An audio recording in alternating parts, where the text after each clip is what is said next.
there are times that you always wonder, is it worth it? And I can honestly say yes. There are times that you just want to give up, or the day is so tough. You run into families who are just struggling so much, and then you keep going. And the payoff in watching them get to that moment to where they succeed and they are able to come back together as a family, it might not be in a day, it might not be in a month, but when that moment finally happens, it makes everything leading up to that point worth it.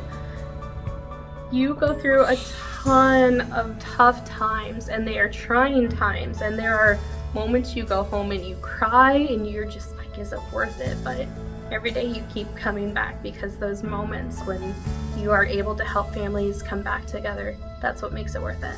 My name is Madison Giles. I'm a supervisor currently at St. Francis Ministry. I am supervising reintegration at this time. I've been with the agency come August a total of 3 years, and I've been a licensed social worker as of June 4 years. One reason why I love my job is watching my workers making that connection. It is almost finding that missing link that our families need. And when they find that and they're able to help the families, it is the best feeling to be able to find those reasons and help these families through such the hardest times that we work with them. So I always say you do not become a social worker, or you don't work in this field unless you've gone through something yourself. And that really helps all of us here at St. Francis relate to the families that we're working with in some way, and that just helps us become better workers and provide better services for them.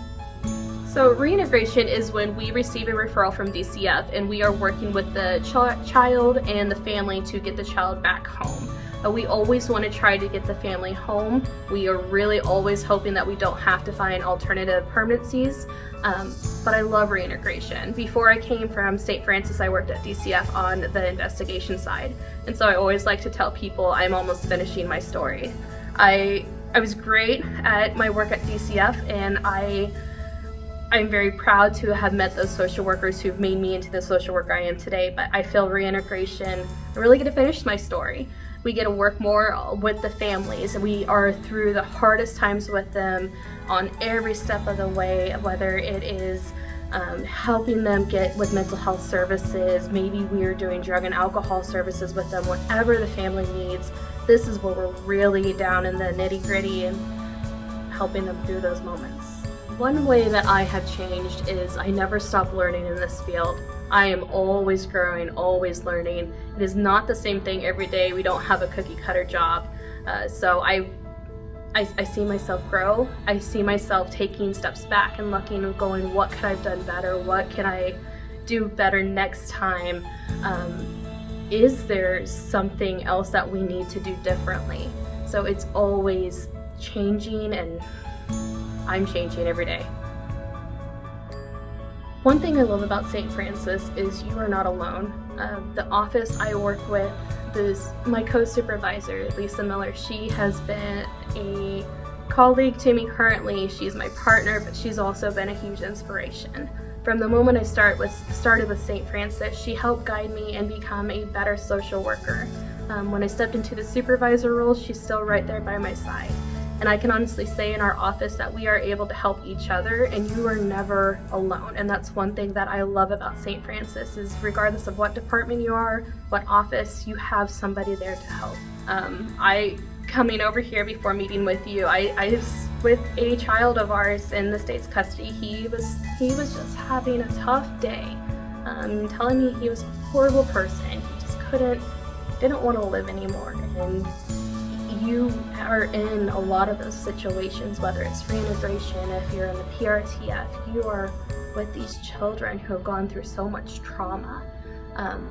And you can't help, they are still, through it all, they're still children. They still want to be loved and feel that connection, and you can always just relate in some way and just want to help. You can't help but want to help.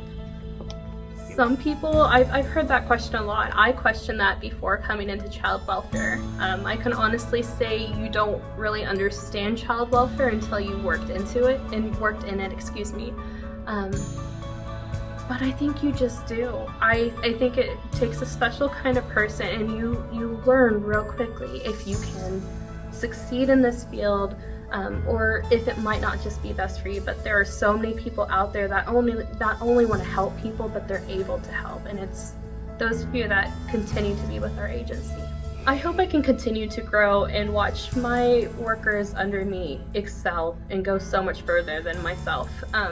Because at the end of the day, when they're succeeding, I know that we are helping the families in any way we can.